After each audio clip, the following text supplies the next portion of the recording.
समोर आलेलो आहे। प्रत्येक वर्धापन दिनाला मी असा सर्वांसमोर उभा राहून बोलतो। आज फर्स्ट टाइम मी माझ्या ठेवीदारासमोर बसलेलो आहे, पण तो एक प्रोटोकॉलचा भाग आहे। शिष्टमंडळाच्या बाजूला बसणं हे माझं कर्तव्य आहे, म्हणून मी आज ठेवीदारासमोर बसलेलो आहे। यातले बरेचसे ठेवीदार मला ओळखतात, पाहतात। प्रत्येक वर्धापन दिनालाही मी त्यांच्यापर्यंत आलेलो आहे, पण वर्धापन दिनाला कधीच आम्ही त्यांच्यासमोर बसलेलो नाही, चेअरवर उभाच राहिलेलो हात जोडून। कारण आम्ही नेहमी एक तत्त्व पाळलेलं आहे की आमची जागा ही आमच्या कस्टमरच्या चरणाजवळ आहे आणि ती आजपर्यंत आम्ही पाळलेली आहे। पण आजचा जो प्रोटोकॉल आहे सन्माननीय SP साहेबांच्या मध्यस्थीनं जे शिष्टमंडळात जवळ आम्ही बसलं पाहिजे आणि ज्यांना दिसलं पाहिजे की आम्ही त्यांच्याबरोबर राहून आम्ही तुम्हाला शब्द देतोय की ही एक संकल्पना आहे, त्या संकल्पनेच्या माध्यमातून तुमच्यासमोर आम्ही बसलेलो आहे। हा एक भाग झाला। दुसऱ्या गोष्टी ज्या आहेत की गेल्या 6 महिन्यापासून तुम्ही जो आम्हाला टाईम दिलेला आहे तो टाईम खूप मोठा आहे, पण त्या टायमिंगमध्ये जी कामं झाली आणि ज्या पद्धतीनं आम्ही पुढे आलो त्या खूप वेगवेगळे चॅलेंजेस होते। पहिला महिना तर असा गेला की काही सुधरतच नव्हतं, काय करायचं आणि कसं करायचं। कारण रिसेंटली आपल्या बीडमध्ये घटना घडून गेली होती आणि आम्ही बीड सोडलं नाही, कारण आम्ही पहिल्या डे 1 पासून आम्ही क्लॅरिटी ठेवली होती की आपल्याला प्रत्येकाचा 1 ना 1 रुपया द्यायचा आहे, आपल्याला बीड सोडायचंच नाही। तर पहिले 20 दिवस बीड न सोडता प्रत्येकाला फेसच केला। हेड ऑफिसला आशिष बसला, अर्चना बसली, मी होतो, बाकीची टीम होती। कंटिन्यू येणाऱ्या हजारो लोकांना आम्ही कन्व्हिन्स केलं आहे, तेही राहिलेले फंड देत होतो, चेक देत होतो, त्यातून चेकची सिस्टीम पुढे आणली, ह्या सगळ्या गोष्टी पुढे आणल्या। तेवढ्या वेळामध्ये इन्कम टॅक्सचा जो सर झाला त्या सरचा जो प्रोटोकॉल होता तो मायनस झाला आमचा। पण इथं मला प्रेझेंट थांबणं बीडमध्ये गरजेचं होतं, नाहीतर त्याही वेळेस अफवा चालू होती की ही मंडळी पळून जाणार आहेत। मागचे अनुभव बघता पहिला शब्द माझा SP साहेबांना होता की सर आम्ही बीड सोडणार नाहीत, आम्ही इथंच बसून राहू, कारण त्या मातीनं आपल्याला पुढे आणलेले 100% जाणार आणि गेलोच नाहीत। 20 दिवसानंतर बीड सोडल्यानंतर एक पर्याय पुढे येत गेले। जातानाही सकाळी जायचो, संध्याकाळी वापस यायचो, कारण लोकांना वाटू नये की आम्ही बीड सोडले आणि पळून गेलो। सरळ साधं गणित होतं। याच्यामध्ये खूप हेक्टिक त्रास झाला, पण प्रत्येक वेळेला वेगवेगळे पर्याय आले। एवढे मोठे फंड्स उभा करायचे, अचानक जो फ्लो आला 1.5 दिवसामध्ये जे शेकडो कोटीचे विड्रॉल झाल्या, त्या विड्रॉलही 1.5 दिवसामध्ये अशा गेल्या की त्या पिरियडमध्ये आम्ही आतमध्ये होतो, आम्हाला इन्कम टॅक्सच्या प्रोटोकॉल प्रमाणे बाहेर येता येत नव्हतं, मोबाईल वापरायची परमिशन नव्हती, बाहेर काय चालू आहे माहीत होत नव्हतं। पण जेवढं काही कळालं तेवढ्या वेळात इन्कम टॅक्सनी फर्स्ट त्यांच्या हिस्ट्रीमध्ये आम्हाला व्हिडिओ कॉल मार्फत बोलण्याची संधी दिली। त्या संधीतून काही फ्लो थांबला, पण तेवढ्या वेळात शेकडो कोटीच्या विड्रॉल झाल्या होत्या। हा एक त्यामागचा भाग होता। पण ज्यावेळेस मी बाहेर आलो त्यावेळेस ॲक्च्युअल परिस्थिती कळाली। बऱ्याचशा गोष्टी 90% नाही 99% आपल्या हातातून गेलेल्याच होत्या, पण त्याच्यानंतर हे सावरायचा खूप प्रयत्न केला। त्यानंतर मी 4 वर्धापन दिन केले, त्यातला तीर्थपुरीला सुद्धा मी येऊन गेलो होतो त्याच पिरियडमध्ये, आणि सगळ्यांना भेटून परत रिओपनिंग करायचा खूप प्रयत्न केला। पण त्याच्यामध्ये जी मॅनेजर मंडळी भेदरलेली होती की एकदम मॉब येऊन त्यांना जे काही सुधरत नव्हतं, त्या पिरियडमध्ये कोट्यवधी रुपयाचे विड्रॉल देण्यात आल्या। कुणाला 1 कोटी, कुणाला 5 कोटी, कुणाला 10 कोटी, कुणाला 2 कोटी, कुणाला 50 लाख, कुणाला 10 लाख, हे 1 स्ट्रोक गेलं। पण त्या पिरियडमध्ये जर थोडंसं कंट्रोल करण्यात आलं असतं तर तेवढ्या शेकडो कोटीमध्ये आपण आत्तापर्यंत पुढे सर्वाइव्ह झालो असतो, आणि आम्हाला जो पॅनिक त्रास झाला तो त्रास झाला नंतर आम्ही फुल फ्लेजमध्ये फंड्सवर आणखीन कॉन्सन्ट्रेशन करू शकलो असतो। पण हे करत असतानाही तोही अनुभव आम्ही घेतला आणि प्रत्येकाला फेस करत करत इथपर्यंत आलो। बीड सोडताना आम्ही मॅडमला अर्चनाला मुद्दाम बीडमध्ये ठेवलं, कारण येणाऱ्या लोकांना त्यांनी भेटलं पाहिजे, बोललं पाहिजे। तेवढ्या टॅकल त्यांनी तेवढ्या परिस्थितीमध्ये केल्यामुळे मला बीड सोडून बाहेर जाता आलं, मुंबईला, पुण्याला, दिल्लीला जाता आलं, आणि फंडच्या वेगवेगळ्या मीटिंग करण्यात आल्या। त्याच्यामध्ये वेगवेगळे भाग होते। लक्षात घ्या, एक साधारण आपल्या बँकेमध्ये 1 कोटीची, 5 कोटीची, 10 कोटीची जर फाईल टाकायची असेल तर कमीत कमी 90 दिवस घेतले जातात। 1 क्वार्टर जातो म्हणजे जातो, पॉसिबलच नाही। इथं हजारो कोटी उभा करायचे, ते फंड्स उभा करतानाही तो फंड्स उभा करताना द कुटे ग्रुपमध्ये फंड्स उभा करावं लागत होते। द कुटे ग्रुपमध्ये फंड जर उभा करायचे असतील तर त्याला वेगवेगळी माध्यम आहेत, त्याला इक्विटी डायल्यूट आहे, टेकओव्हर आहे, अशा वेगवेगळ्या प्रकारच्या गोष्टी आहेत की त्या गोष्टीमध्ये बसून आपल्याला हे फंड्स उभा करायचे होते। पण त्याच्यामध्ये वेगवेगळ्या ज्या टॉप एजन्सीज आहेत, कन्सल्टन्सीज आहेत, त्या प्रत्येकाबरोबर आपण आपल्या मीटिंग अरेंज केल्या, प्रत्येकाचे टायमिंग मॅनेज केले। त्या टायमिंग मॅनेज करत करत आपण एका व्यवस्थित एका सिस्टीमवर येऊन बसलो की आता आपल्याला या फंडशिवाय पर्याय नाही की ज्या फंड्समधून आपण आपले फंड आणून आपण ह्या सगळ्या ठेवीदाराचे फंड देऊ शकतो। हा 6 महिन्याचा कालावधी आहे। याच्यामध्ये आम्ही शेवटचं डिसिजन घेतलं होतं की टोटल ग्रुप टेकओव्हर करायचं। टोटल ग्रुप टेकओव्हरमध्ये 138 असे अदर असेट आहेत की ज्या द कुटे ग्रुपचे आहेत, 92 असेट असे आहेत की जिथं प्रायमरी उभा आहे प्लांटची। अशा टोटल असेटचं पूर्ण व्हॅल्युएशन विथ ब्रँड व्हॅल्युएशन जर पाहिलं तर जवळजवळ आपलं अबाउट 25,000 करोडच्या पुढं आहे. त्याच्यामध्ये जर विचार केला तर डेट ग्रुपचा डेट आहे सर फक्त 1100 कोटीचा ग्रुपचा डेट आहे, ज्याला लोन म्हणतो वेगवेगळ्या बँकरकडून लोन घेतलेला आहे. तर त्याच्यामध्ये 1100 कोटी आणि 25,000 कोटीचा गॅप खूप मोठा आहे. मग हे शक्य का झालं? ते शक्य तुमच्यामुळे झालेलं. तुम्ही जे सहकार्य केलं त्यातून बिझनेस ग्रोथ होत गेला आणि बिझनेस ग्रोथमध्येही आम्ही फक्त बिझनेसचं पॅशन असल्यामुळे बिझनेसमध्येच इन्व्हेस्टमेंट करत गेलो, बाकी काहीच केलं नाही. मग ही जी गोष्ट आहे त्यामुळे डेट कमी झाला आणि असेटची व्हॅल्यू खूप मोठी झाली. हा जो प्रॉपोर्शनचा हा आपला प्लस पॉईंट होता. या प्लस पॉईंटच्या आधारे आम्ही जेव्हा मार्केटमध्ये उतरलो तेव्हा मार्केटमध्ये डिस्ट्रेस्ड जरी व्हॅल्यू कमी केली 30%, 40%, 50% जरी कमी केली तरी आपल्या हातामध्ये 10 ते 12,000 कोटी व्हॅल्युएशनचे असेट्स आहेत. ज्याच्यामध्ये ब्रँड व्हॅल्यू हा सगळ्यात मोठा विषय आहे. तिरुमला एडिबल ऑइल आहे, तिरुमला कोकोनट ऑइल आहे, गुड मॉर्निंग आहे, तिरुमला कॅटल फीड आहे. हे खूप टॉप मोस्ट ब्रँड आहेत. आज पॅन इंडिया लेवलला आपला प्रेझेन्स आहे. तो मग जम्मू काश्मीर पासून कन्याकुमारीपर्यंत जा, लडाखमध्ये जा, जम्मूमध्ये जा, 7 सिस्टर स्टेटमध्ये जा किंवा कुचबिहार जे शेवटचा आपला भाग आहे तिथं जा, तिथं तुम्हाला तिरुमलाचा प्रोडक्ट मिळेल, तिरुमलाची पार्टी मिळेल. प्रत्येक तहसील wise party, district wise super stockist आहे आणि मेगा सुपर हा रिजनल वाईज आहे. ही सिस्टीम उभा केलेली आपण पॅन इंडिया लेवल आणि तिथपर्यंत आपण बीडचं नाव दिलंय. बीडचं MIDCचं नाव आजही कोकोनट ऑइलच्या बॉटलच्या खाली पाहिलं तर मॅन्युफॅक्चर बाय बीड MIDC येत आहे. हे सोपं काम नाहीये. आज हे सगळे ब्रँड फक्त मेट्रो सिटीमधून उभा राहतात, आपण बीडमधून उभा केले. हे पॅशन आहे म्हणून उभा केले, कुठल्या लालचीनं उभा केलेलं नाहीये. त्यामुळं आम्ही बीड सोडलं नाही, महाराष्ट्र सोडला नाही, भारतही सोडला नाही. कारण हे एक आहे की तुमचे पैसे द्यायचे आणि तुमचे पैसे द्यायला मी कॅपेबल आहे, तेवढी ताकद आहे, तेवढी असेट आहे माझ्याकडे. असेट नसती तर मी तुमच्यासमोर उभा राहू शकलो नसतो. पॉसिबलच नाही. मला खूप जणांनी सजेशन दिले होते, खूप मोठमोठ्या मंडळीने सजेशन दिले होते की मागचे अनुभव बघता तुम्ही देश सोडा. साहेब हे पहिलं वाक्य माझ्यासमोर आलं होतं. मी ज्यांच्यासमोर मी माझी फाईल पुटअप ठेवायचं तेव्हा ते मला सजेशन द्यायचे. मी त्यांना एकच माझं प्रेझेंटेशन करायचं की या मातीनं या लोकांनी मला घडवलंय, माझ्या जिल्ह्याने मला घडवलं, मी जाणार नाही. माझ्या ताकद मी शेवटच्या क्षणापर्यंत लढल. वरचा परमेश्वर उभा आहे, माझी मंडळी उभा आहे, ज्यांनी मला ताकद दिलेली आहे, ज्या लोकांनी मला ताकद दिलेली यांचे आशीर्वाद माझ्याजवळ उभा आहेत. मी सोडणारच नाही, पॉसिबलच नाही. पण माझं ध्येय क्लिअर आहे. मला यांचे पैसे द्यायचे, तुम्ही मला सांगा. 100% टेकओव्हर. 100% टेकओव्हरला माझी मिटिंग झाली, फायनल MOU झाला.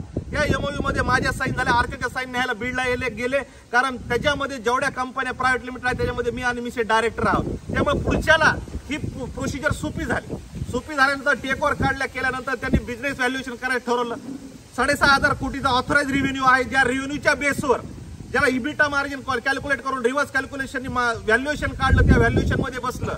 व्हॅल्युएशन बसून त्याचा MOU झाला. MOU झाल्यानंतर मी माझी कंडिशन त्यांना मांडली की मला माझ्या डिपॉझिटरचे पैसे द्यायचे, मला माझे लेंडर जे आहे त्यांचं पेमेंट द्यायचंय, माझ्या NBFCचं पेमेंट द्यायचे, माझे जे वेंडर्स आहेत त्याचे पेमेंट द्यायचे, माझे जेवढे टॅक्स लायबिलिटी असतात त्या सगळ्या जाऊन माझी एकच इच्छा आहे, मला फक्त 50 कोटी रुपये वर द्या, मला जास्तीचे काहीच नाही. ह्याच्यावर जेवढ्याला ग्रुप टेकओव्हर होईल तेवढे 1,000, 500, 2,000 कोटी असतील ते तुमचे. मला त्याच्याशी काही लालत नाही. पण माझं एकच ध्येय आहे, माझ्याकडे टाइमलाईन कमी आहे, त्या कमी टाइमलाईन मध्ये तुम्ही हा ग्रुप टेकओव्हर करायचा, वरचा बेनिफिट तुम्हाला घ्यायचा. माझी लायबिलिटी 3,500 कोटीची आहे, मला 50 कोटी रुपये वर द्यायचे. याच्या पलीकडे माझी जास्त अपेक्षा नाही. बाकी तुम्ही ग्रुप टेकओव्हर करायचा. 25,000 करोडचे असेट मी त्यांना लिहून दिलेले. आजही माझा MOU त्यांच्या तिथल्या लॉकरमध्ये आहे. खूप मोठी मंडळी याच्यामध्ये इन्व्हॉल्व होती. पण हे सगळं करत असताना 99% माझं काम व्हायचं. 1% कुठेतरी प्रॉब्लेम येतात. तो प्रॉब्लेम याच्यासाठी यायचा की ही गोष्ट लिकी झाल्यानंतर असे काही मंडळी होते की ज्यांना हे काम झालं नाही पाहिजे, ह्या गोष्टी पुढे येऊ द्यायच्या होत्या. त्या माध्यमातून मला तिथं 1% अडचण येत होती. त्या 1% मला तिथं बॅक एंड करावं लागलं. माझा 1.5 महिना त्याच्यामध्ये गेला. मग मला सांगा 1.5 महिना जर मी त्यांच्याबरोबर मिटिंग करून बसतोय, माझं टेकओव्हर फायनल झाले, पुढच्या पार्टीबरोबर मिटिंग झाली, MOU झाला, फायनल फिगर ठरली. काय फिगर मध्ये टॅक्सेशनच्या पद्धतीने कशा पद्धतीने आलं पाहिजे सगळं झाल्यानंतरही मला बॅकएंड यावं लागलं. तर मग हे बॅकएंड काय यावं लागलं? अब काम चांगलं केलंय, चांगल्या पद्धतीने काम केलंय, ग्राउंड लेवलला राहून काम केलेलं आहे, बिलकुल कोणाला क्रॉस करून काम केलं नाही. मी प्रत्येक वेळेला तुम्हाला वर्धापन एकच सांगत होतो, रिक्षावाल्यापासून टॉप व्यक्तीपर्यंत आम्ही नतमस्तक होतो. आजही कुणाला नाराज केलेलं नाहीये आणि कालही केलेलं नाही आणि उद्याही करणार नाही. प्रत्येकाचे आशीर्वाद घेऊनच गेलेलो आहे. या 6 महिन्यामध्ये एवढं शिकायला मिळालं की खूप शिकायला मिळालं. पण तरी पण माझी कुणाबद्दलही तक्रार नाही, बिलकुल तक्रार नाही. बिझनेस बीडमध्ये उभा केलाय, लाखो लोकांना तिथं रोजगार झाले, तर लाखो लोकांचे तिथं आणल्यात आणि लाखो लोकांनी तिथं कमाई पण झालेली. ह्याच्यात मी वाईट केलेलं नाही कुणाचं. जर मीच ती कमाई करून माझ्या जवळ जर ठेवली असती आणि 100 कोटीचा बंगला बांधून 100 कोटीचा एखादं हेलिकॉप्टर घेऊन फिरला असतो तर 100% तुम्हाला मला बोर्ड दाखवायला जागा होती. बिलकुल मी याच्यामध्ये एकही गोष्ट केलेलं नाही. मी माझ्या रेसिडेन्सी पार्कमध्ये राहतो, नाही तर आतापर्यंत मी माझं कपड्याच्या शोरूमच्या वर 300 स्क्वेअर फूट मध्ये राहत होतो. फक्त लॉकडाऊनच्या अगोदर वडिलांची बायफी सर्जरी करावं लागली. माझ्याकडे घर नव्हतं, माझ्या क्वार्टरला मी शिफ्ट झालो. जिथं आम्ही क्वार्टर आमच्या टीमला बांधले का तर बीडमध्ये एखादी टीम जर राहायला आली तर बीडमध्ये व्हायरस एवढा की जर मर्डरची बातमी बाहेर तर टीम पळून जायची. त्यांना 1 BHK 1 RK 2 BHK मी बीडमध्ये रेसिडेन्सी पार्क बांधला आणि तो पण अशा एरियात बांधला की मला स्वस्त जागा मिळते जिथं की कुणी लोक लवकर जात नव्हती. पण त्या एरियात बसून तिथं बांधलं की त्या एरियाची कॅल्क्युलेशन वाढली. तिथले 2 क्वार्टर घेतले, तिथं मी शिफ्ट झालो. 1.5 महिने लॉकडाऊन लागला, 1.5 वर्षांनी वाढला तर देवस्थान तिथंच झालं. आज मी तिथंच राहतो. माझा शेजारी माझा ड्रायव्हर आहे, प्लांट हेड आहे, टेक्निकल हेड आहे, पण त्यांच्या सहवासात मी राहतो.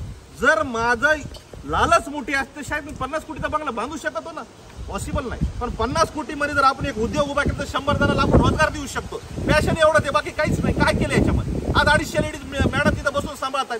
हेड ऑफिसला बसले, 250 लेडीला जायला गाड्या विंगर आहे. अहो त्या विंगरची धूळ लोकांच्या अंगावर उडू नये याच्यासाठी काम केलं.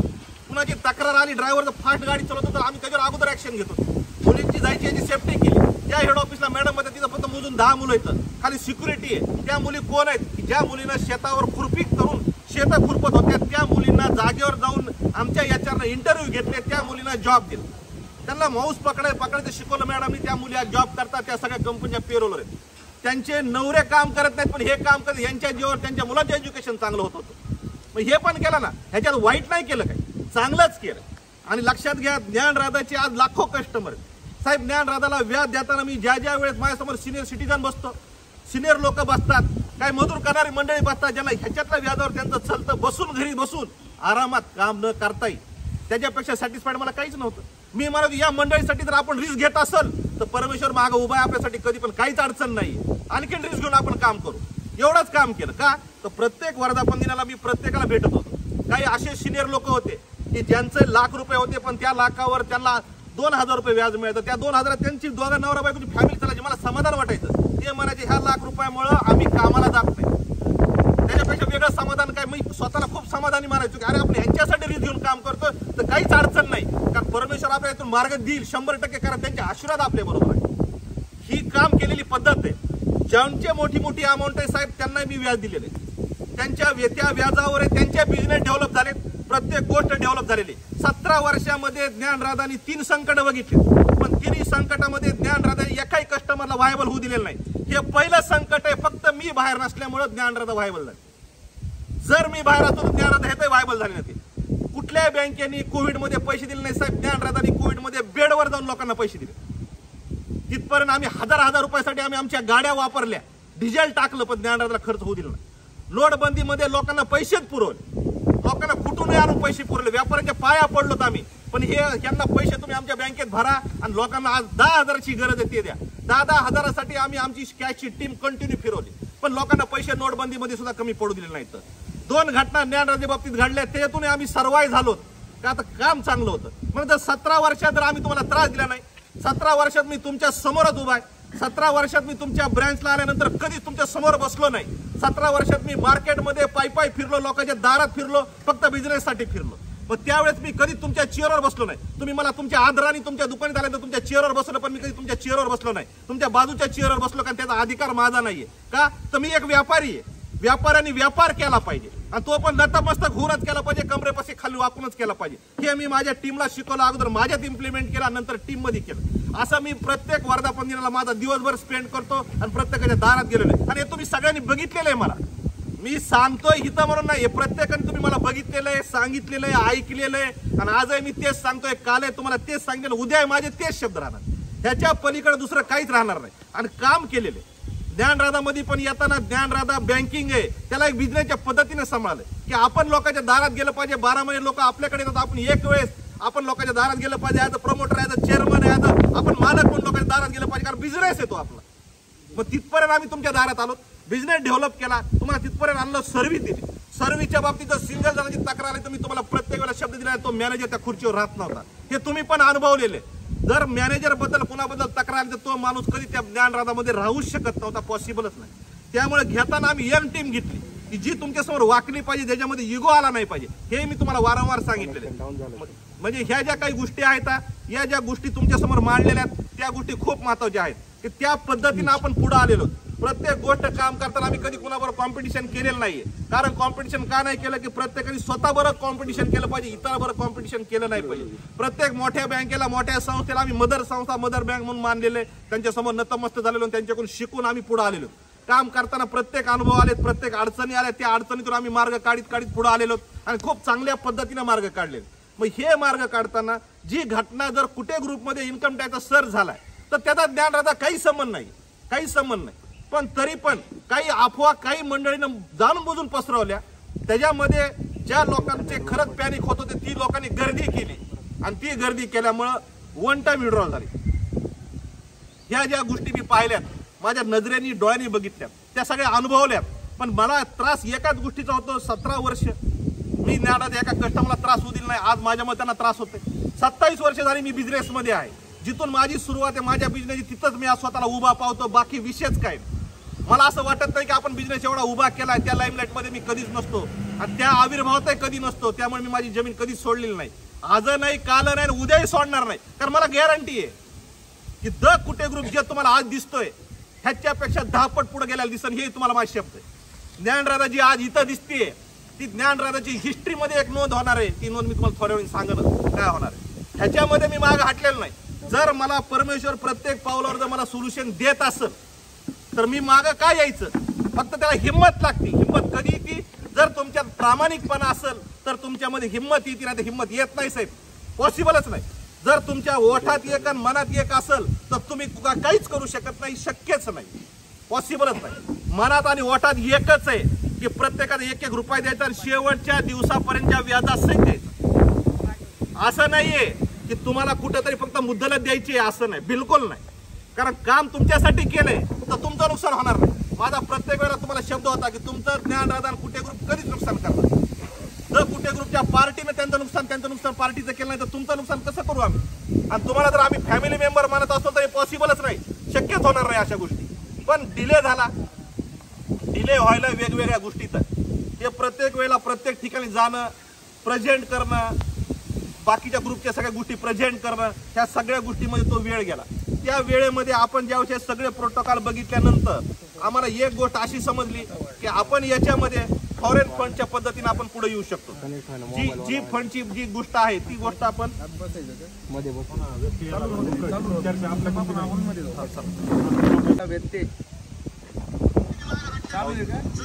पावसामुळे व्यत्यय आलाय.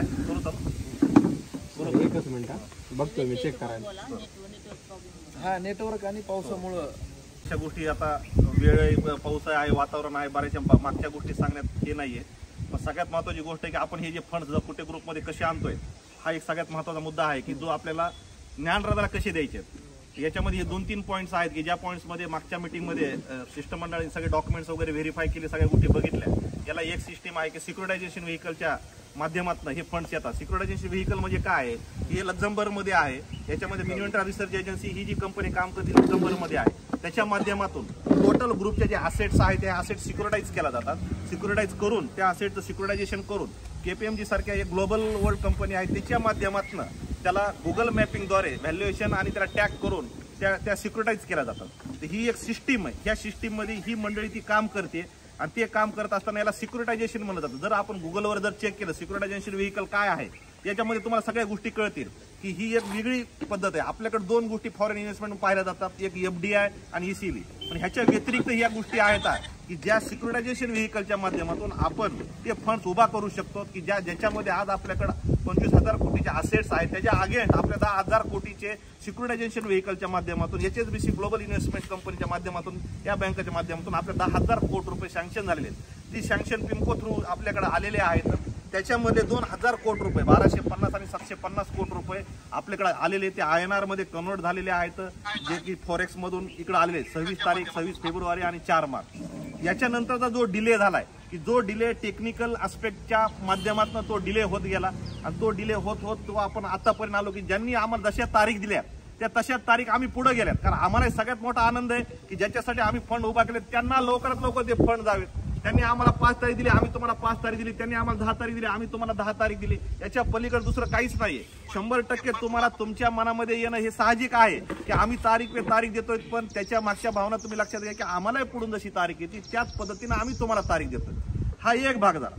दुसरा भाग सिक्युरिटायझेशन हे काय आहे हेच मुळात लक्षात येत नाही लवकर. कारण foreign funding, foreign investment, share equity, share liquid करणं, ह्या सगळ्या गोष्टी आपल्या कानावर पडलेल्या आहेत. सिक्युरिटायझेशन ही व्हेकल हे आम्हालाही नवीन होतं, पण ज्यावेळेस आम्ही ह्या माध्यमातून थ्रू काम करत असताना आमच्या दिल्लीला मिटिंग झाल्या आणि ज्यावेळेस या सगळ्या गोष्टी पाहिल्या की याच्यामध्ये सिक्युरिटायझेशन व्हेकलमध्ये कुणी इन्व्हेस्टमेंट घेतली, किती मोठ्या प्रमाणात आहे आणि हे का शक्य आहे आपल्या ग्रुपला, हे ज्यावेळेस आम्ही पाहिलं ताबडतोब आम्ही डिसिजन घेतलं. त्यावेळेस आम्हाला 45 दिवस वर्किंग डे दिला होता. 45 दिवसाच्या वर्किंग डे मध्ये त्यांनी जवळजवळ टोटल फायनल केलं. फायनल करून 10,000 कोटी रुपये सँक्शन आहे. सँक्शन अमाऊंट आहेत, त्याचे जे सर्टिफिकेट तुम्हाला दिलेले तर दाखवले, तर प्रशासनाला दाखवले, तर त्याच्या मागे जे 2,500 पेजेसचे अग्रीमेंट आहे ते आम्ही शिष्टमंडळासमोर ठेवलेले. त्यातले मेन पॉईंट जर वाचले तर आपल्या लक्षात येतं की सिक्युरिटायझेशन हे कशा पद्धतीनं काम करतं आणि कशा पद्धतीने हे करतं. मग याच्यामध्ये पहिले फंड आमच्याकडे आले होते, पण हेअर ऑइलच्या नावाने आले होते 26 तारखेच्या अगोदरच. त्यावेळेस आम्ही तुम्हाला त्याच्या अगोदरच देणार होतो, पण ते आपल्याला द कुटे ग्रुपमध्ये वापरता येत नव्हते, ते सिंगल कंपनीमध्येच वापरता आले. परत ते फंड रिटर्न गेले. मग द कुटे ग्रुप, कारण अग्रीमेंट द कुटे ग्रुपच्या नावाने होतं. द कुटे ग्रुप ही फक्त रजिस्टर्ड ब्रँड होता, ती कंपनी नव्हती. त्याला आम्ही कंपनी फर्म करून उद्यम आधार काढून त्याला पुण्याला रजिस्ट्रेशन केलं आणि त्याला अकाउंट ओपन केल्यानंतर मग द कुटे ग्रुपच्या अंडरमध्ये 23 कंपनीज ह्या सगळ्या एकत्र करून अंडरटेकिंग दिल्यानंतर द कुटे ग्रुपमध्ये येणारे फंड्स आपण ह्या सगळ्या वेगवेगळ्या कंपनीमध्ये वेगवेगळ्या माध्यमातून वापरू शकतो. हे सगळं मॅटर क्लिअर झाल्यानंतर मग येणारे फंड परत द कुटे ग्रुपमध्ये आले. मग द कुटे ग्रुपमध्ये आल्यानंतर त्याच्यातला पहिला लॉट हा 2,000 कोटीचा का आला, त्याच्या मागच्या संकल्पना लक्षात घ्या. ही सगळ्यात महत्त्वाची गोष्ट आहे की आपलं 25,000 कोटीचे असेट आहे. जे असेट आपण त्यांना सिक्युरिटाईज करून दिले त्याच्या आगे त्यांनी आपल्याला जो असेट बॅक बॉन्ड असतो त्या बॉन्डमध्ये त्यांनी हे सगळे पैसे कन्वर्ट करून आपल्याला 10,000 कोटी रुपये दिले आणि त्या 10,000 कोटीमध्ये 2,000 कोटी रुपये रिलीज केले. ते 2,000 कोटी रुपये रिलीज करताना जी आपल्याकडं 4,500 कोटीची जी असेट आहे की ज्याच्यावर कुठलाही चार्ज नाही, त्या माध्यमातून त्यांनी फर्स्ट लॉट 2,000 कोटीचा आपला रिलीज केला, जो आपण त्यांना मागितला होता. मग 2,000 कोटीचा रिलीज केल्यानंतर याच्यामध्ये एक टर्म कंडिशन असते की कुठलीही लायबिलिटी द कुटे ग्रुपवर राहिली नाही पाहिजे ॲज पर त्यांच्या इंटरनॅशनल लॉ प्रमाणे. मग त्याच्यामध्ये मग ह्या गोष्टी पुढे आल्यानंतर, कारण पुढची जी लायबिलिटी आहे ती लायबिलिटी येणाऱ्या आमच्या 8,750 कोटीमधून ती बाकीची बँकेची लायबिलिटी ते क्लिअर करणार होते आणि हे 2,000 कोटी रुपये आम्ही आमच्या ज्ञानरथाला वापरणार आहोत. ह्या सगळ्या गोष्टी आम्ही त्यांच्यासमोर मांडलेल्या आहेत. कारण ज्या वेळेस आम्ही आमची टोटल लायबिलिटी त्यांच्यासमोर मांडल्यानंतर त्याच्यामध्ये आमचे जे 2250 ते 2400 कोटीच्या दरम्यान जी पेमेंट आम्हाला ज्ञानरथात त्याचे ते आमचे जे 1,1100 कोटीची जी आमचा डेटा आहे तो, आमचा जो NBFCचा डेटा आहे तो, आणि आमचे जे बाकीच्या बिल डिस्काउंटच्या पार्टी आहेत त्याच्या सगळ्याचं गोळाबेरीज करून वेंडर आणि ह्या सगळ्या करून आम्ही जवळजवळ आमचं 3,500 कोटीचं टोटल त्यांना दिलं होतं. त्या बेसवर जे म्हणजे तुमच्याकडे फ्री असेटचं दिलं, फ्री असेट आमच्याकडे 4,500 कोटीचे आहे, तर त्याच्यामधून 3,500 कोटी आपल्याला लायबिलिटी आहे, तर 4,500 कोटीपैकी 4,000 कोटी रुपये ते आपल्याला रिलीज करतायत. मग आणि 4,000 कोटी रुपये रिलीज केल्यानंतर ज्या बँकरचे लोन्स आहेत ती लायबिलिटी वरच्या 2,000 कोटीतून डायरेक्ट त्या बँकरला पेमेंट जाईल. त्या बँकरकडून एनओसी आल्यानंतर ह्या सगळ्या प्रॉपर्ट्या त्यांना ऑथराईज सिक्युरिटाईज होतात. ऑलरेडी त्यांनी टॅग लावलेला आहे, पण तो व्हर्च्युअल टॅग आहे. व्हर्च्युअल टॅग असल्यामुळे जे आमच्या फ्री असेट आहेत त्या फ्री असेटमधून आम्हाला हे फंड्स उपलब्ध झाले. ते फंड्स आम्ही तुमच्यापर्यंत देतो. सरळ साधं एक सिंपल आहे याच्यामध्ये, आणि त्या माध्यमातून ते फंड्स तुमच्यापर्यंत येतील. तुमच्यापर्यंत येऊन हे फंड बाकीच्या सगळ्याला डिवायडेशन होईल. आता याच्यानंतरचा भाग आला की आम्हाला मार्च एंड जवळ आला आणि आमचे लेंडर्स आम्हाला परेशान करायला. आम्ही त्यांना लेटर लिहिलं किंवा तुम्ही जर आम्हाला आमच्या टोटल असेट जर सिक्युरिटाईज केले असतील तर आम्हाला आमचे लेंडर्स आहेत, आमचे NBFCs आहेत, वेंडर्स आहेत, बँकर्स, हे सगळे आम्हाला परेशान करू लागले कारण यांचे ओव्हरड्यूज आमचे पुढे गेलेले आहेत. हे क्लिअर करायला तुम्ही आम्हाला काहीतरी पर्याय द्या. मग त्या पर्यायामध्ये ते म्हणले की आमच्याकडे जे 8,750 कोटी रुपये तुमचे 10,000 कोटी सँक्शनमधून शिल्लक आहेत ते पैसे आम्ही तुम्हाला त्यातून बीजी देऊ. हा बीजीचा पर्याय पुढे आला. ती बीजी म्हणजे साधी बीजी नाही, ती फायनान्शियल बीजी आहे. फायनान्शियल बीजी ही 30 डेजची आहे. त्या 30 डेजच्या बीजीमध्ये तुमचे फंड रिलीज झाल्यानंतर आम्ही डायरेक्ट त्यांना फंड देऊन बीजी कॅन्सल करू, किंवा जर फंड्स नाही आले तर बीजी इन कॅश होती, कारण ती बीजी आहे. मग ती बीजी JP मॉर्गन आणि गोल्डमॅन सॅच ह्या मल्टीनॅशनल बँकरची बीजी आहे की त्यांना HSBCनं त्यांना अंडरटेकिंग दिलं की तुम्ही बीजी इश्यू करा यांच्यासाठी, आणि हे आम्ही हे फंड त्यांना देऊ. कारण HSBC ग्लोबल असेसमेंटने आम्हाला फंड 10,000 कोटी रुपये दिलेले आहेत मिनविंटा रिसर्च एजन्सीच्या थ्रू, ज्याच्यामुळे आमचा ॲग्रीमेंट आहे. HSBCनं त्यांना दिला आणि त्यांनी आम्हाला बीजी इश्यू केली. बीजीची आज ड्राफ्ट सगळ्या बँकर्सला, सगळ्या NBFCला, सगळ्या बिल डिस्काउंट पार्ट्याला, सगळ्या CV आमच्या कमर्शियल व्हेकलचे जे बँकर्स आहेत त्यांना टोटल ह्यांना आज संध्याकाळ किंवा मंडेला त्यांचे ड्राफ्ट्स पहिले जात आहेत.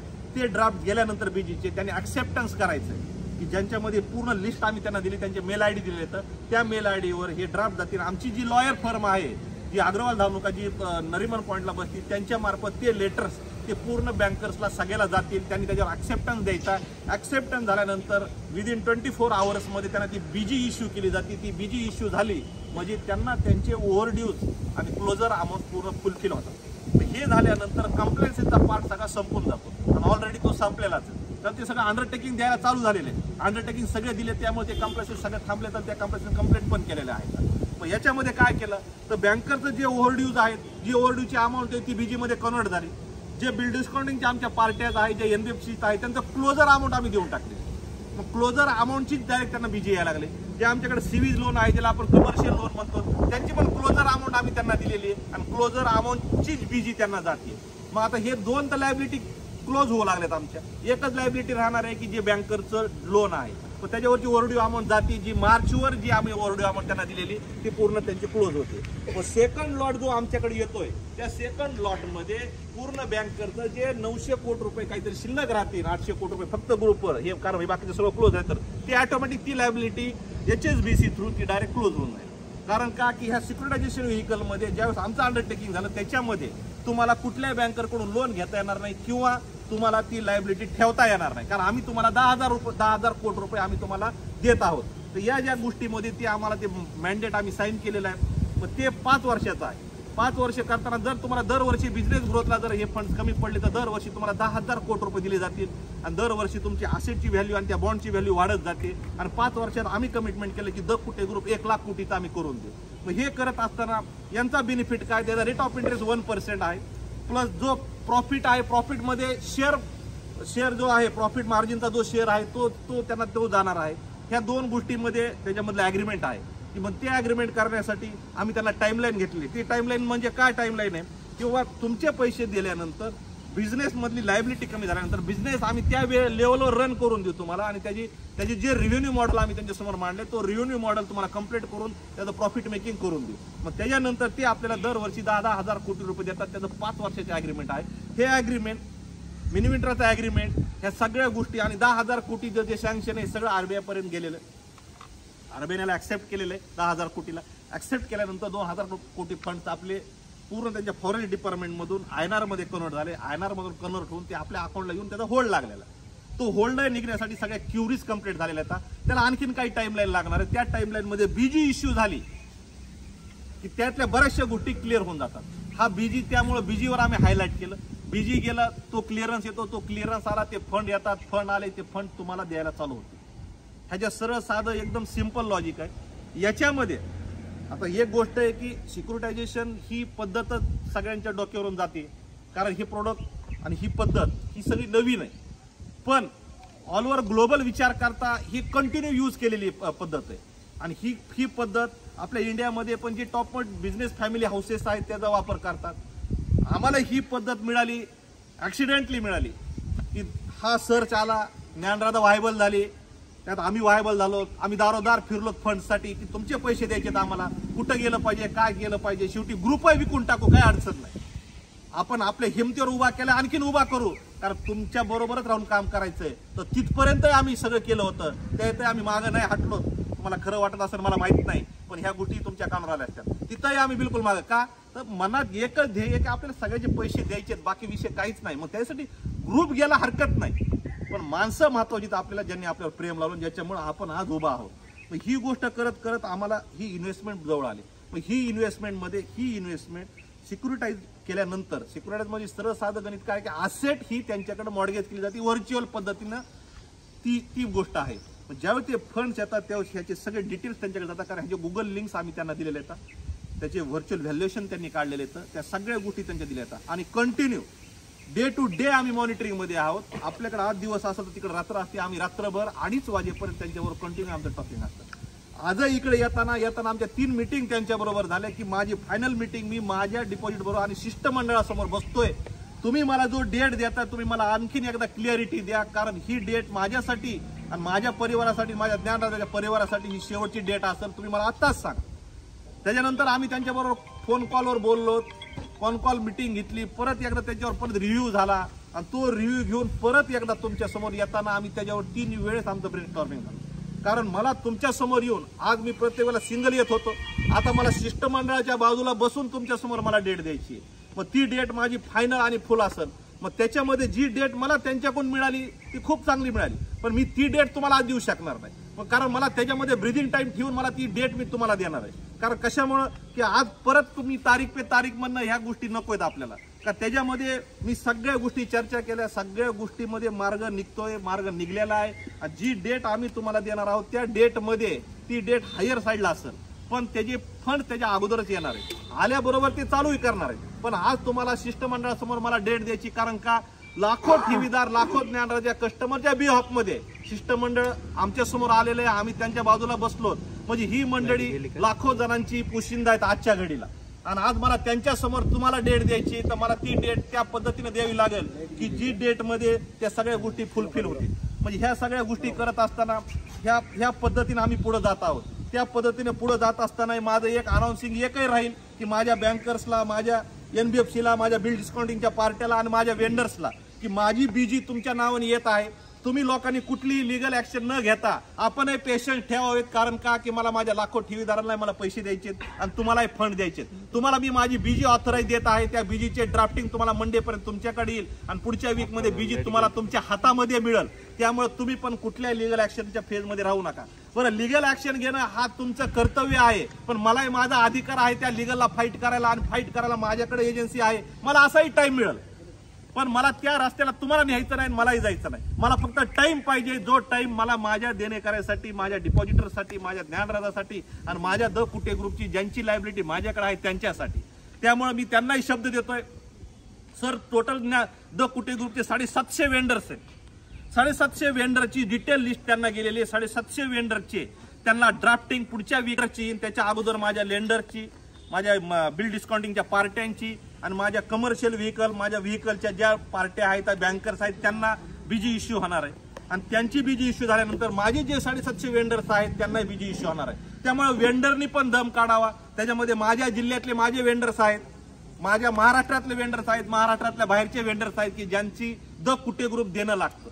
ह्या सगळ्यांचे पैसे, सगळ्यांची चार्ट बनवून 750 वेंडर आणि 750 वेंडरची अमाऊंट, त्यांचा मेल आयडी, त्यांचं बँक डिटेल पूर्ण पुढे दिलेलं आहे आम्ही JP मॉर्गनला आणि गोल्डमन सॅचला, की जी ह्याच्यानंतर त्यांची बीजी निघणार आहे. म्हणजे माझ्या समोर द कुटे ग्रुप समोर ज्या 3 हर्डल्स आहेत त्या 3 हर्डल नलिफाय होत आहेत की ज्यांचं देणं कुटे ग्रुप लागतंय, आणि त्याच्यानंतरचं जे पेमेंट येतंय ते पेमेंट ज्ञानराजाचं देणं जातंय. म्हणजे ह्या ज्या दोन गोष्टी सगळ्या क्लॅरिटी आहे. त्यामुळे या माध्यमातून मी त्यांना अश्युरन्स देतो, कारण बिल डिस्काउंटिंगचा क्लोजर अमाऊंट दिलेली, CV लोनची क्लोजर अमाऊंट दिलेली आहे, बँकरची माझा जो मार्चवर ओव्हरड्यू दिसत होता तो ओव्हरड्यूची अमाऊंट मी बीजी मध्ये दिलेली आहे. आणि पुढचं जे 8,750 कोटी रुपये येणाऱ्या महिन्याच्या आतच येतील, पण तरी आपण महिना दीड महिना धरायचा, त्याच्यामध्ये टोटल बँकची जेवढी लायबिलिटी कुटे ग्रुपकडे असेल ती सगळीच नील केली जाईल. मग ती ऑटोमॅटिक त्यांच्या माध्यमातूनच केली जाईल. मग त्यामुळे द कुटे ग्रुपवर कुठलंही लोन राहणार नाही. जे राहील ते सिक्युरिटायझेशन व्हेकलच्या माध्यमातून 10,000 कोटी रुपये आम्हाला दिलेले आहेत, त्याच्या माध्यमातून राहील. ज्याला रेट ऑफ इंटरेस्ट फक्त 1% आहे, ज्याला 100 कोटी रुपये लंचंबरला द कुटे ग्रुप वर्षाला जातील. आणि जो रिव्हेन्यू मॉडेलमध्ये जे प्रॉफिट मेकिंग आम्ही जे बनवून दिलेले आहे त्यांना डाटा, त्या डाटामध्ये ते प्रॉफिट त्यांना शेअर केलं जाईल. आणि त्या पद्धतीने ही 5 वर्षाची अग्रीमेंट आहे. 5 वर्षामध्ये दर वर्षाला 10,000 कोटी रुपये द कुटे ग्रुपला दिले जातील. त्याच्यामध्ये द कुटे ग्रुपनं एक करायचं आहे की 5 वर्षामध्ये द कुटे ग्रुप 1 लाख कोटीचा झाला पाहिजे. या पद्धतीने आम्ही काम केलेलं आहे. आणि ज्ञानराजाला आम्ही एक टार्गेट ठेवलेलं आहे की ज्ञानराजाचं देणं आम्हाला झिरो करायचं, बॅलन्स शीट झिरो करायचंय. जे वाटप केलेलं आहे ते वाटप ज्या वेळेस आम्ही ज्ञानराजा देणं द्यायला चालू करतो आणि त्याच्या दुसऱ्या दिवशी माझी टीम मार्केटमध्ये वसुलीला चालू करत. आज माझी टीम व्हायबल आहे, ती मार्केटमध्ये यायला तयार नाही, कारण डिपॉझिटरकडे ती मंडळी स्वतः जाऊन डिपॉझिट आणायची, बिझनेस आणायची. त्यामुळे ही बेदरलेली मंडळी, मला त्यांनाही दोष द्यायचा नाहीये, त्यांचाही दोष नाहीये. त्यांना भीती वाटते, माणूस स्वतःला भेतो आणि त्यावेळेस भेतो म्हणून तो माणूस बाहेर येत नाही, अशी गोष्ट आहे. तुम्ही आम्ही माणसं आहोत. त्यामुळे ही टीम बाहेर न आल्यामुळे माझा कस्टमर व्हायबल झाला, ही टीम फोन न उचलल्यामुळे माझा कस्टमर व्हायबल झाला. मी कितीतरी वेळेस त्यांच्या मीटिंग घेतल्या, कितीतरी वेळेस सांगितलं, ती हो म्हणतात, एक दिवस हिंमत धरतात, पुन्हा हिंमत हारून जातात. त्यामुळे मॅडमनी काय केलं, काय लीडची टीम बसवली, ज्याला फोन कॉल येतात त्याला कॉल सेंटर तयार केलं, बाबा तुम्ही यांना तरी कॉल करा, तुम्हाला तुमचा मेसेज मिळून जाईल.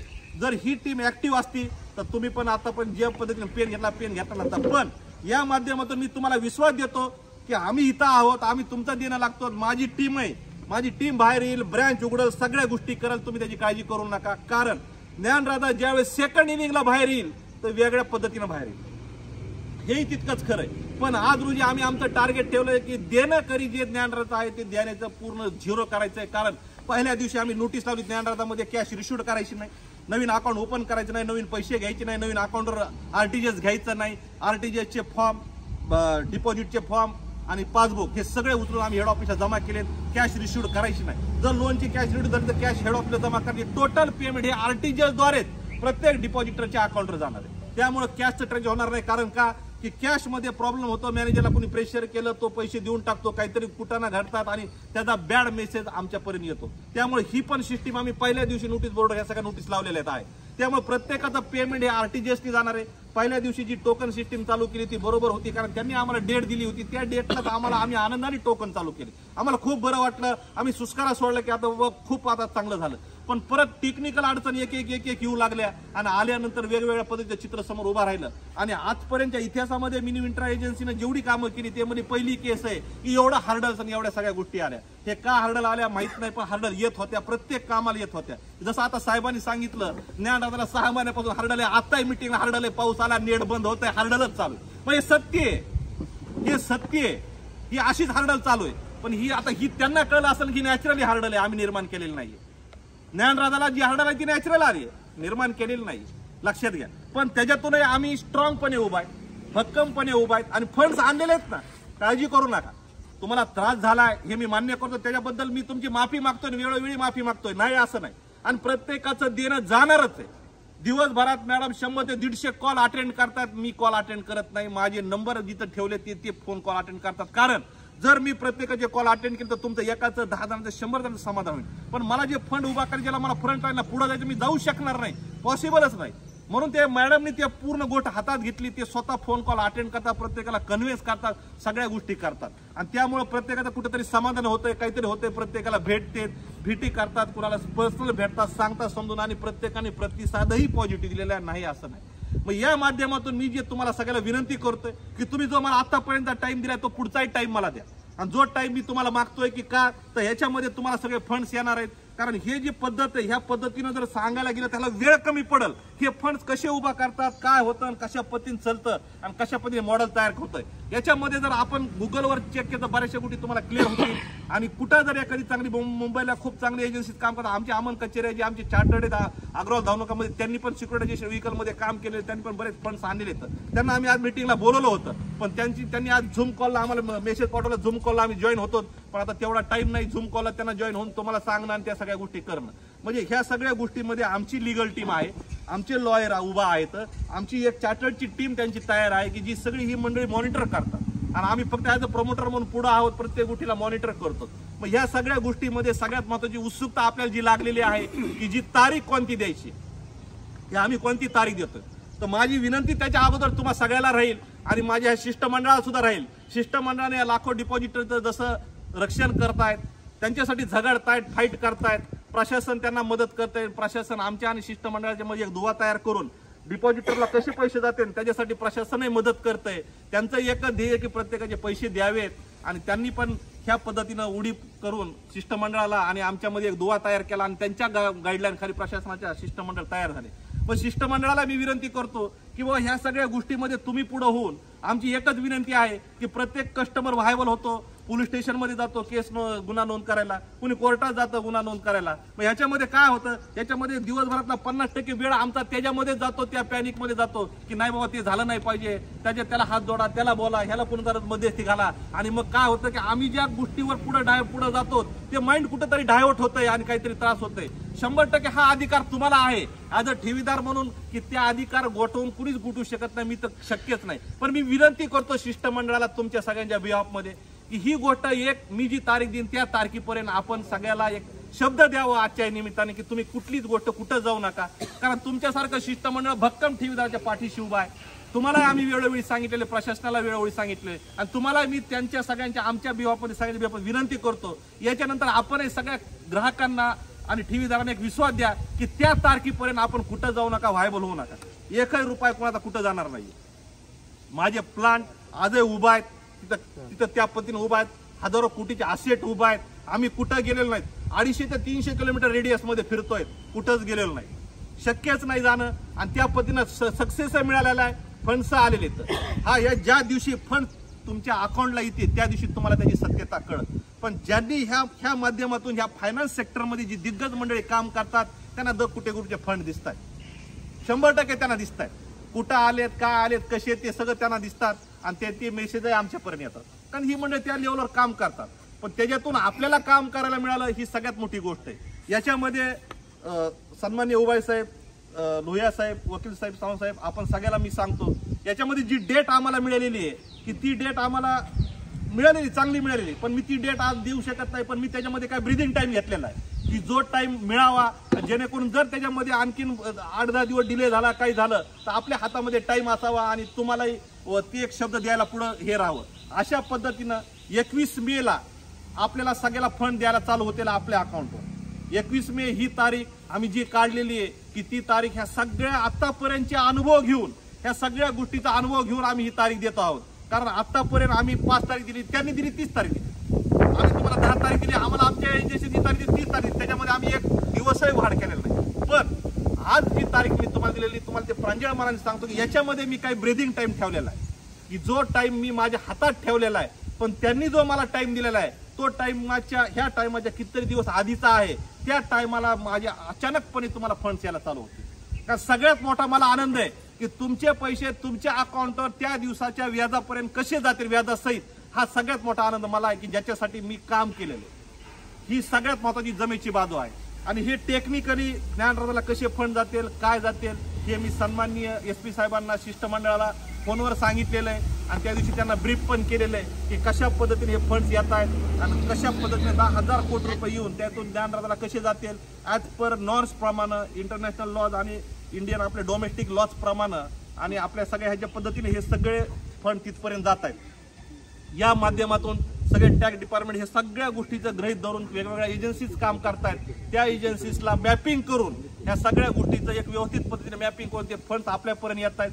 ज्या दिवशी फंड्स यायला चालू होतील त्या दिवशी ज्ञानराजा सगळ्या कस्टमरला डे टू डे पद्धतीनं सगळ्याला फंड दिले जातील आणि त्या पद्धतीनं शिष्टमंडळाची तेवढ्या वेळेमध्ये 21 तारखेपर्यंत जर आणखीन काही सजेशन असेल, जे आम्ही जी टोकन सिस्टीम काढली होती त्याच्या व्यतिरिक्त त्यांचे काही सजेशन असतील तर ते सजेशन आम्ही त्यात गृहीत धरून परत एकदा आणखीन काही नवीन पद्धतीनं, आणखीन नवीन सिस्टीम पद्धतीनं वाटप करायचंय का ते त्यांना फ्री हँड आम्ही देतो. त्याच्याबद्दल आमचं काहीच मत नाही. कारण हे पैसे जसे ठेवीदाराचे आहेत तसे ते शिष्टमंडळानेच मॉनिटर करायचे. तर आम्हाला सांगायचे ठेवीदाराच्या बिहाफमध्ये की साहेब आमचे ठेवीदार तुम्ही जी काढली ही सिस्टीम मान्य नाही, या पद्धतीने द्या, तर त्याच पद्धतीने आम्ही तुम्हाला वाटप करायला चालू करू. त्याच्यातही आमचं काही दुमत नाहीये.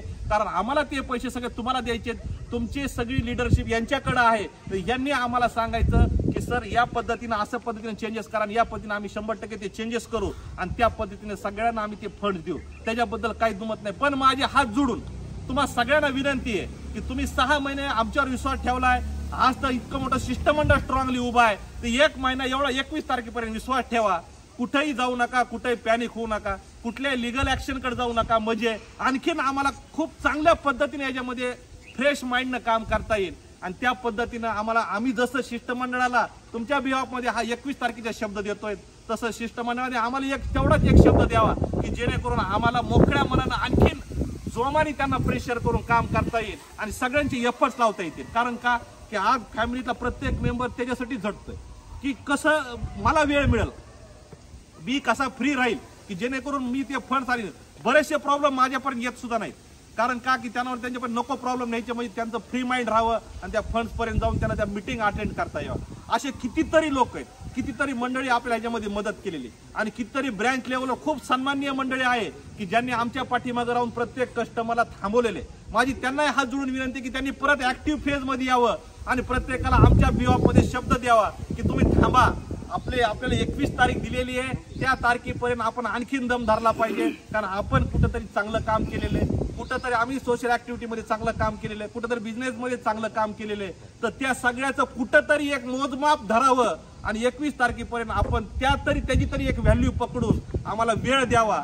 एवढी माझी विनंती राहिली, एक कळकळीची विनंती राहिली शिष्टमंडळाला आणि आपल्या सगळ्यांना या माध्यमातून. पण एवढा शब्द देतो की बिलकुल आपल्याला आपले फंड 21 तारीख दिली असेल तरी त्याच्या आतच आपल्याला चालू होतील, हे 100% खरं आहे. आणि त्या पद्धतीचं सगळं नियोजन लागलेलं आहे आणि त्या पद्धतीनं नियोजन लावून सगळ्या गोष्टी मी आपल्या समोर शिष्टमंडळाच्या माध्यमातून मांडलेल्या आहेत.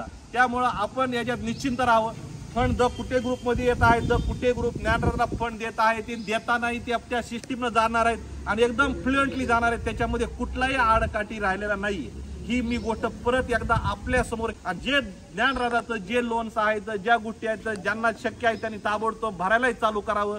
कारण मल्टी स्टेट ऍक्ट मध्ये OTS ह्या सगळ्या गोष्टी बसत नाहीत, हे मी वारंवार सांगितलेलं आहे. पण आज लोकांना OTS पाहिजे. बरेचशी लोक फोन आले की आमचं 1 कोटीचं लोन आहे, आम्ही 50 लाख भरतो, 20 लाख भरतो. साहेब, माझी विनंती आहे की आज मी ही गोष्ट बेअर करू शकणार नाहीये. आपण समोर यावं, ते पैसे आणावे. जर तुमचं 1 कोटीचं असेल तर 1 कोटीचे डिपॉझिटर समोर आणा, तुम्ही तिथं त्यांना ते पैसे वाटा, शिष्टमंडळाच्या माध्यमातून वाटा. आमचं काहीच दुमत नाहीये, ती पण मी तुम्हाला फ्री हँड देतो. पण लक्षात घ्या, ज्या दिवशी द कुटे ग्रुप फंड वाटायला चालू करेन त्या दिवशी मी तुम्हाला आजच सांगतो, स्ट्रिक्टली वसुलीला आम्ही चालू करतो.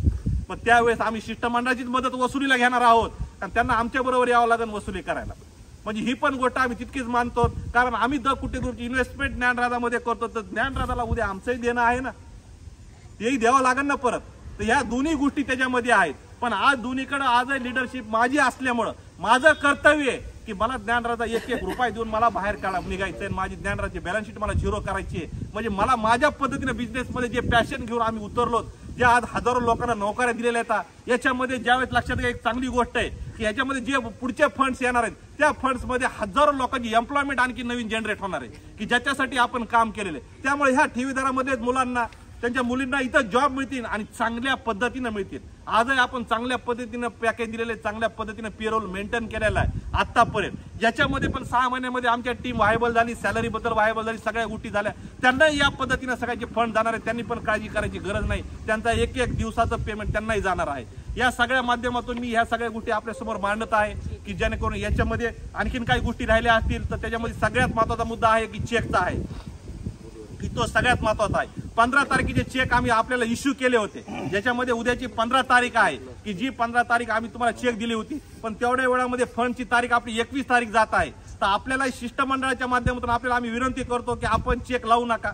21 तारखेपर्यंत परत एकदा 1 महिना दम काढा. चेक आपल्याजवळ राहू द्या, चेक टाकू नका, कारण फंड्स आलेले नाही येतं. चेक टाकून परत नवीन गोष्टी क्रिएट करू नका. ती एक विनंती आहे माझी. जेवढ्या मंडळीला चेक दिले तर 15 तारखेचे चेक्स आहेत त्यांनी 21 तारखेपर्यंत दम धरावा. का तर त्या चेकची व्हॅलिडिटी 90 दिवस आहे. 15 तारखेपासून पुढे 90 दिवस तुमच्या हातात आहेत. मी फक्त 21 तारखेपर्यंत दिवस तुमच्यासाठी मागत आहे की जेणेकरून तुम्ही चेक लावू नका, कारण बॅलन्स नाहीये. कारण ते फंड्स आलेले नाहीत. फंड्स आपले 21 मे पर्यंत येत आहेत, तर त्यावेळी ते फंड्स येतात. त्यामुळे आपल्या हातामध्ये संस्थेचे चेक आहेत, त्यामुळे आपल्याला घाबरायची गरज नाही. आणि 15 तारीख ही लास्ट डेट नाहीये चेकची.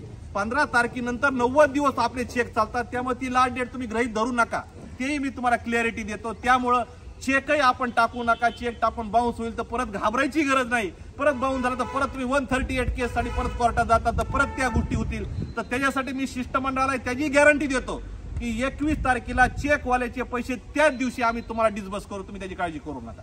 म्हणजे तोही शब्द देतो. मग ते 100 कोटीचे असतील, 50 कोटीचे असतील, 200 कोटीचे चेक असतील, काही अडचण नाही. कारण चेक देऊन तुम्ही 6 महिने दम धरलेला आहे, तर तुम्हाला चेकची प्रायोरिटी तुम्हाला त्या सेम डेला 21 तारखेला त्यांचेच आरटीजीएस करू. चेक त्यांनी ब्रँच आणायचे आणि त्यांचे आरटीजीएस तेवढ्या अमाऊंटचे केले जाते. हाही शब्द मी तुम्हाला, तो एक बेनिफिट तुम्हाला देऊ आम्ही. जरी शिष्टमंडळाने टोकन जरी लावला असेल, पण आम्ही तुमच्याकडून 1 महिना जो वाढून आणखीन घेतोय चेकसाठी, की जो तुम्हाला दम धरायचा आहे की त्या 21 तारखेला तुम्ही चेक जमा करून तेवढी अमाऊंट तुम्हाला त्या दिवशी आरटीजीएस केली जाईल. जी शिष्टमंडळ असतं आम्ही तुम्हाला तोही शब्द देतो. आणि शिष्टमंडळाने आपल्याला ती गाईडलाईन करावी, कारण ती गाईडलाईन खूप गरजेची आहे. कारण उद्याच्या 15 तारखेला आम्ही नंबर ऑफ ब्रँचेसला सगळ्याला चेक इश्यू केले होते 6 महिन्यापूर्वी. याला 15 तारीख उद्याची टाकली होती. त्यामुळे ती प्रत्येक मंडळीने तोही पेशंट ठेवावा आणि 21 मे पर्यंत आपण दम धरावा. कारण आपल्या हातामध्ये 15 तारखेनंतर 90 दिवस त्या चेकची व्हॅलिडिटी आहे. त्यामुळे आपण घाबरायची गरज नाहीये. त्यामुळे हाही शब्द मी तुम्हाला देतो. आणि त्याच्या अगोदरच आपले फंड्स येतील आणि ते फंड्स आल्यानंतर आपल्याला सगळ्याला वाटप चालू होईल आणि एकदम सिस्टीमनं वाटप चालू होईल.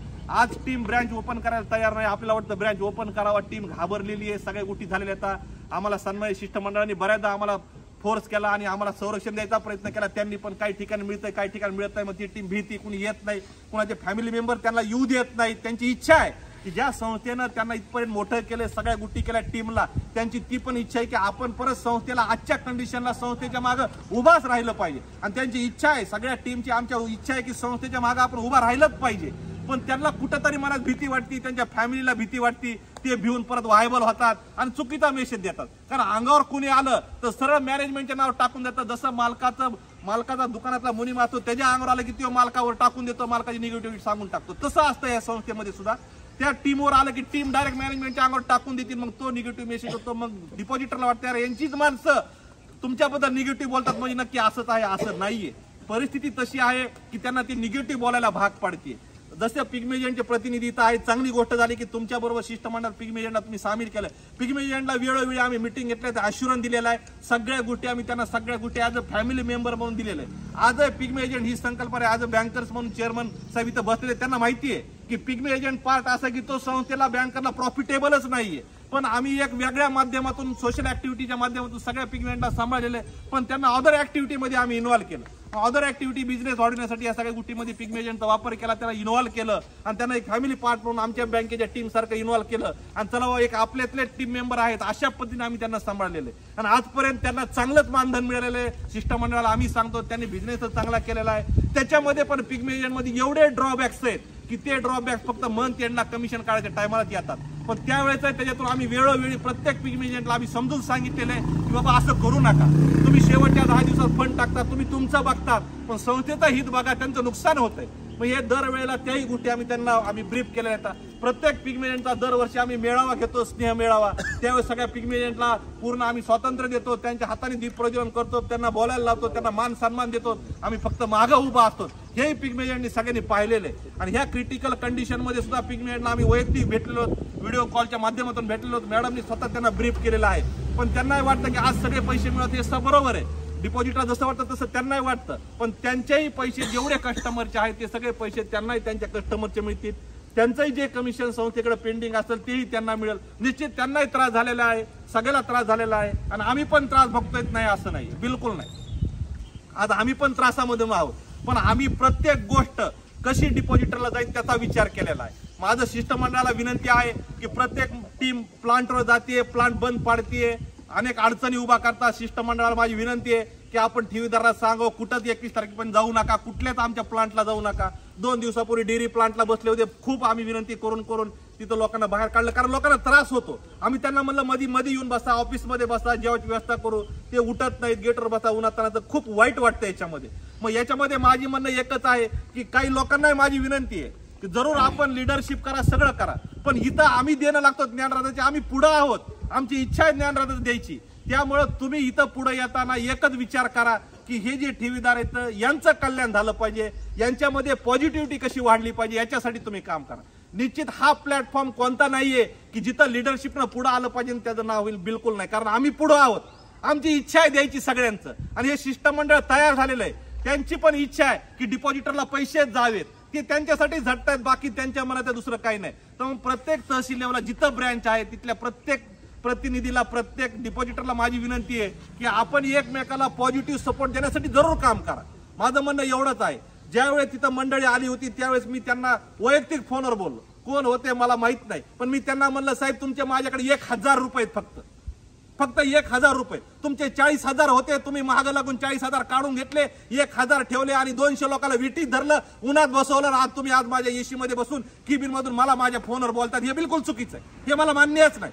त्या गरीबासाठी मी पण काम करतोय, मग तुम्ही पण काम करतायत, मग तुम्ही तुमचे पैसे 40,000 अगोदर का काढून घेतले, कशासाठी काढून घेतले, मग तुम्ही या लोकांना, गरीब लोकांना का विटीत धरायला लागले, त्यांना उन्हात बसावं लागले, त्यांना मध्ये माझी माणसं बसवतात, तुम्ही त्याला मध्ये जाऊ देत नाही. साहेब 2 घंट्यामध्ये ती मंडळी सगळी गेली. मग माझी विनंती हात जोडून आपल्याला असं करू नका, प्लीज असं करू नका, कारण आमचा जीव तुटतोय, आमच्या डिपॉझिटरला आम्ही फॅमिली मेंबर मानलेले, त्यांना त्रास होतोय. बिलकुल असं करा, माझा शब्द आहे 100% तुमचे सगळ्यांचे पैसे मिळणार आहेत, कारण माझं काम झालेलं आहे. माझं काम झालंय म्हणून मी शिष्टमंडळाच्या बाजूला बसलोय आणि मी माझी तारीख डिक्लेअर केलेली आहे आणि माझे 10,000 कोटी रुपये येतात, त्या 2,000 कोटी रुपये आलेले आहेत. 2,000 कोटी रुपये मी ज्ञानराजासाठी देतोय आणि माझी जी लायबिलिटी आहे ती लायबिलिटी ऑलरेडी बीजीच्या माध्यमातून पूर्ण माझी संपत आहे आणि या 2,000 कोटीतून मी माझे काही फंड, माझे सगळे प्लान करून तो परत फुल फ्लेज मध्ये येतो, कारण उरलेले पैसे 8,750 कोटी रुपये 1 स्ट्रोक मध्ये माझ्या अकाउंटवर येणार आहेत. म्हणजे ह्या सगळ्या गोष्टी मी आपल्या समोर सगळ्या व्यवस्थित पद्धतीने पुटअप केलेल्या आहेत, मांडलेल्या आहेत. आपण याला चांगल्या पद्धतीने प्रतिसाद देताल अशी मी अपेक्षा व्यक्त करतो. यातले बरेचसे मुद्दे काही बरेच राहिलेत मांडलेले, पण वेळेच्या अभावी बऱ्याचशा काही गोष्टी ह्या ज्या राहिलेल्या आहेत. जर ब्रँच आपल्या लोकेशनला आपली जर ओपन करायची इच्छा असेल, जर आपण सपोर्ट करत असेल तर मॅनेजर येऊन बसल, आमचे जे काही शब्द आहेत ते तुमच्यापर्यंत पास करल. पण ती विनंती मी तुम्हाला करतोय की तुम्ही ब्रँच ओपन करू द्यावा, ज्ञानराजा ओपन राहणार आहे. काही नगरची कस्टमर मंडळी श्रीरामपूरची आली होती, मॅडम त्यांना भेटले, मॅडमनी त्यांना एकच सांगितलं की आमची बॅलन्स शीट आम्हाला 0 करायची, लोकांचं सगळं द्यायचं, त्यातले 8 कस्टमर होते, त्या 8 कस्टमरचे 22 कोटी रुपये ज्ञानराजामध्ये येतं, लक्षात घ्या. ते काय म्हणले, बॅलन्स शीट झिरो करू नका, आम्ही कुणाकडे जायचं, म्हणजे बॅलन्स शीट झिरो करून तुम्ही ज्ञानराजा बंद करताय का, बिलकुल नाही, ज्ञानराजा चालू राहू द्या. हे म्हणले आम्ही वेगळ्या पद्धतीने ज्ञानराजाला पुढे आणणार आहेत. बॅलन्स शीट झिरो करणं म्हणजे लोकांचं द्यायचंय, म्हणजे ही जी गोष्ट आहे का, ही गोष्ट आम्ही तुमच्या समोर मांडतोय, कारण आम्ही चांगलं काम केलेलं आहे, चांगल्या पद्धतीनं केलेलं आहे, सगळ्या पद्धतीनं केलेलं आहे. आपण ज्यावेळेस मल्टी स्टेटमध्ये पतसंस्थांमध्ये येत असतात त्यावेळेस सर्व्हिस बेसच्या बेस हिशोबाने येत असतात, वेगवेगळ्या माध्यमांच्या हिशोबाने येत असतात, वेगवेगळ्या फॅसिलिटीच्या हिशोबाने येत असतात, वेगवेगळ्या पद्धतीनं सिक्युरिटी ह्या सगळ्या गोष्टीच्या पद्धतीनं आपण त्या मल्टी स्टेट आणि पतसंस्थेकडे डिपॉझिटला येत असतात. मग त्यावेळेस कुठंतरी थोडी रिस्क असती, कुठंतरी हाय रिस्क असती, पण कुठंतरी ती मॅनेजमेंट चांगली लागते, कुठंतरी काही गोष्टी ट्रान्सपरंट लागतात आणि कुठंतरी कुणामुळे ह्या गोष्टी घडत असतात. पण त्यावेळेस जी काम करणारी मंडळी ती पॉझिटिव्ह असावी लागते आणि ज्यांचं ट्रस्ट असावा लागतो की आपल्याला देणं द्यायचंय, आपण वैयक्तिक आपल्या असेटमधून का होईना पण आपण देणं देणार आहे. मग ह्या ज्या गोष्टीमध्ये आम्ही कन्फर्म आहोत, कॉन्फिडंट आहोत, त्यामुळे आपण काळजी करू नका. परत एकदा आपल्याला विनंती आहे, शिष्टमंडळाला विनंती आहे माझी या माध्यमातून की आपण 21 मे पर्यंत प्रत्येक गोष्टीला आम्हाला सहकार्य करावं. आम्ही तुम्हाला जो शब्द दिलेला आहे तो शब्द बिलकुल खाली जाणार नाही, उलट त्याच्या अगोदरच आम्ही तुम्हाला खूप चांगल्या पद्धतीनं गुड न्यूज देऊ की साहेब चालू केलंय उद्यापासूनच. आम्ही अशी तुम्हाला एक गुड न्यूज देऊ त्याच्या अगोदरच्या तारखेमध्ये, पण ती तारीख 21 तारीख आज मी तुम्हाला इथं सांगत आहे, 21 मे. आपण याच्यासाठी आपण आम्हाला सहकार्य करावं आणि सगळ्या पद्धतीनं सहकार्य करावं. बोलण्याच्या ओघात जर काही चुकलं असेल, काही झालं असेल तर चूक भूल माफी असावी, मी माफी मागतो. आपण मोठ्या मनानं आपल्याला मला माफ करतात अशी मी अपेक्षा व्यक्त करतो, कारण प्रत्येक वर्धापन दिनाला मी बोलताना आपली माफी मागायचो, कारण बोलण्याच्या ओघात आम्ही माणसं आहोत, चूक होऊ शकते. कुणाला माझ्या बोलण्याने कुणाला हार्ट होऊ शकतं, कुणाला लागू शकतं, कुणाला त्रास होऊ शकतो, कुणाला डेट 21 तारीख गेल्यानंतर त्रास होऊ शकतो. ह्या सगळ्यांची मी माफी मागतो, पण ही डेट पॉसिबल नाहीये आपल्या लवकर करणं, कारण मी ह्याच्यामध्ये काय ऍडिशनल टाइम घेतलेला आहे त्या टायमिंगमुळं. पण आपल्या काही अडचणी आहेत, सगळ्या गोष्टी आहेत, मी मान्य करतो. माझ्या सगळ्या ह्यातला 1-1 रुपये देऊनही मी बऱ्याचशा गोष्टी सगळ्याला दिलेल्या आहेत आणि प्रत्येक ठिकाणी वाटप करत आलेलो. फक्त मला 21 तारखेपर्यंत एकदम चांगला टाइम, हेल्दी टाइम द्या की जेणेकरून मला हा टाइम आणखीन कमी करून आपल्याला एका दिवसात कशी गुड न्यूज देता येईल काही दिवसामध्ये, की जी गुड न्यूज आपल्याला आपल्या अकाउंटमधून द्यायला चालू होईल. त्यामुळे मी ती शिष्टमंडळाला विनंती करतो आपल्या सगळ्यांच्या बिहाफमध्ये आणि मी थांबतो. आपण इथून पुढे असंच सहकार्य करा, अशाच पद्धतीने आपले आशीर्वाद आमच्या पाठीशी राहू द्या की जेणेकरून तुम्ही जेवढे आशीर्वाद देताल, जेवढी पॉझिटिव्हिटी आम्हाला देताल, तेवढी आम्हाला हे ब्रह्मांड शक्ती देईल आणि एक पॉझिटिव्ह एनर्जी देईल. कारण या ब्रह्मांडामध्ये खूप ताकद आहे. मी नेहमी वर्धापन दिनाला म्हणतो, ज्यावेळेस तुम्ही जेवढे पॉझिटिव्ह शब्द आमच्याबद्दल काढताल तेवढे हे ब्रह्मांड आमच्या मागे उभा राहील. तेवढी माझी विनंती आहे सगळ्या डिपॉझिटला सगळ्याला की आपल्याला त्रास होतोय, पण त्रास होत असतानाही आपण आम्हाला आशीर्वाद द्या, कारण त्या आशीर्वादामुळं काम लवकर होणार आहे. निश्चित तुम्हाला त्रास होतोय, तुमच्या शिव्या शाप आम्हाला मिळतायत, सगळं खरं आहे, पण त्याच्यातून आम्ही आमची पॉझिटिव्ह एनर्जी कमी केलेली नाही, कारण तुमचं देणं खरं आहे आणि तो त्रास तुम्हाला होतोय त्याच्याबद्दल मी तुमची माफी मागतो. पण आजपासून तरी तुम्ही आम्हाला आशीर्वाद द्या की कारण ते पुण्याचं बळ आमचं वाढत जाईल आणि हे ब्रह्मांड आम्हाला ताबडतोब रिझल्ट द्यायला चालू करेल आणि जी मंडळी आमच्यासाठी काम करतील त्यांना खूप मोठी एक शक्ती मिळेल. एवढं मी या निमित्ताने आपल्या चरणी मानतो आणि थांबतो. नमस्कार.